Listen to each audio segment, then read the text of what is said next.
I'm delighted to be joined in the studio by Tory London mayoral hopeful Susan Hall. She's a member of the London Assembly and until recently was leader of the Conservatives in the London Assembly. Susan, lovely to see you. Lovely to see you. Now, for the uninitiated, let's just go a little bit over your background, because you start out as a car mechanic in your dad's garage. Yep. You used to run a hair and beauty salon, I believe. Yep. And now you're in the running to be London Mayor. Why?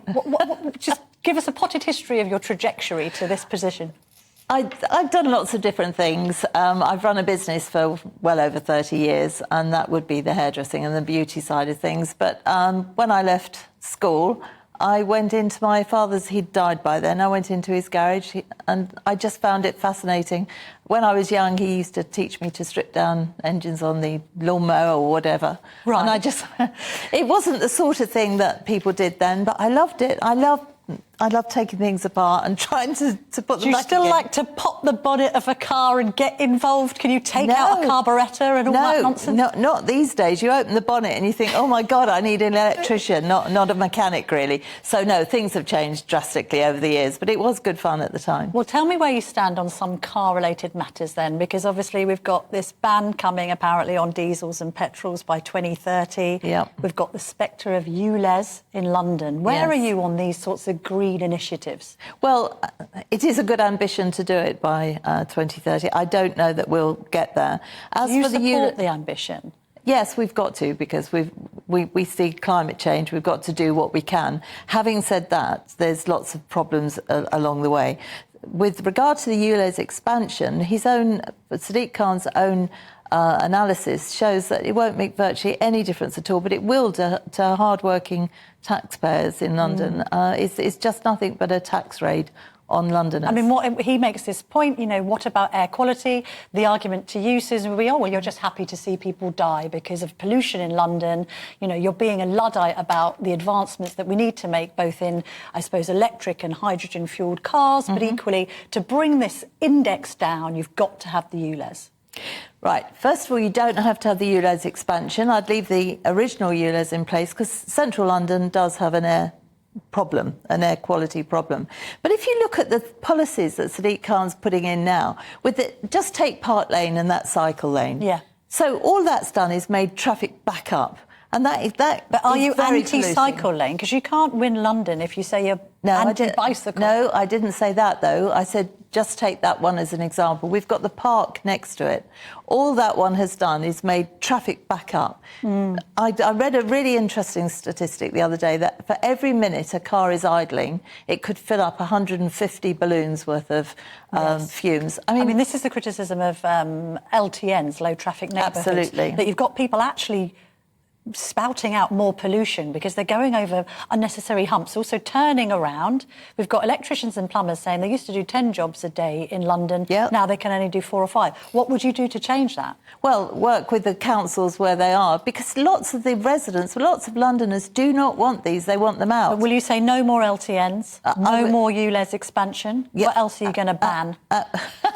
It's not just a case of banning. If you look at the ULEZ expansion, I found £50 million in an environmental fund, if you like, for different councils to bid into, to look at if there's little pockets or hotspots, I call them, hotspots of air pollution. They could bid into that fund to see how they can fix that little area. Yeah. But if you look at the massive area of the ULEZ expansion, it's ridiculous. It's not needed. And I knock on doors all the time, you can imagine. I'm a politician. People are incensed about this. In 20-something years, I've never known. To vote for you if you got the nomination. I ask this because you are quite right-wing. Is that right to say? And you're a Brexiteer. Are you therefore in tune with Londoners who we know are quite left-leaning and have Remain tendencies? It's true, I'm a Brexiteer. On some things, I'm slightly right. On other things, I'm not. And the thing is, we've got to find what Londoners want. And we've got to say what we will do to sort out the issues that Londoners are concerned about. What are you right-wing on, then? I'm told I'm right-wing. About what? Because I think it's because I speak my mind. Right. And people, certainly people from the left, the minute you speak your mind, they say, oh, you're right-wing. Actually, it's just a label that the left give you. But why does Sadiq Khan say that he'd rather face you than Moz Hussein? That suggests that you're less of a threat to him.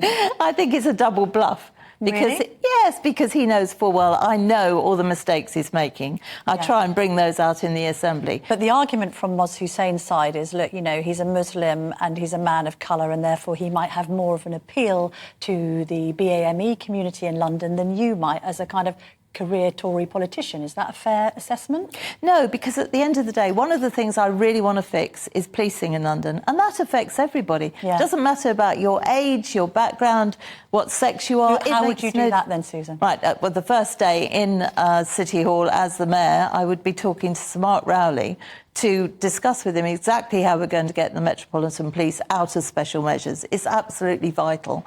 And how we get rid of the rogue officers that are within the Metropolitan Police and get them out. And I was talking to Suella Braverman last week about this.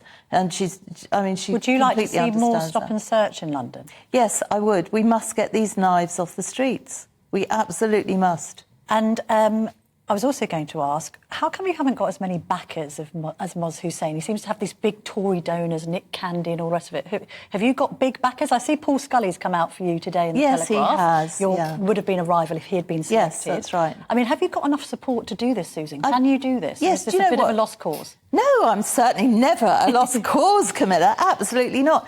I haven't asked for backing so far. I've relied on grassroots members because I have been working in the party for well over 25 years and I've got support there. I have got lots of people that have come up to me and said, if you get the nomination, do come and talk to me. And I will. But I've done this on a shoestring. I've got friends that are helping me. Moz has got a massive team. Right, and that's the difference. Can you answer a straight question with a straight answer? Yes. Right, I'm going to do my yes or no game on you then, if you don't mind. Can't wait, Camilla. I'm going to use a few different ones from Moz just to make it fairer. Yes. Now, should the top 45% rate of tax be abolished, yes or no? No. Should the government get rid of inheritance tax? Yes. I'm loving this. This is straight answers to straight questions. Is England's abortion law too liberal? No. Are you pro-choice or pro-life? I should say, are you pro-choice, yes or no? Yes. Net zero by 2050, yes or no? Yes. Diesel and petrol vehicles banned by 2030, yes or no? Yes, but with reservations. Donald Trump for president in 2024, yes or no? No. More cycle lanes in London, yes or no? Yes or no. Yes, in areas that can accommodate them, and no in areas like Park Lane that we mentioned. Can a man get pregnant? No, of course not. Can a man That's breastfeed ridiculous. a child? No. Should the Rwanda plan go ahead? Yes. Should the UK leave the ECHR? Yes. Was Boris Johnson a good PM? Quick one. In some respects, yes. In other respects, Yes or no? Yes and no. Sorry. That's a prevarication. Well, no, it's not, because, in fairness, some things have got Susan, more than one you've answer. answered straight questions with straight answers. I appreciate that, and so does the GB News audience.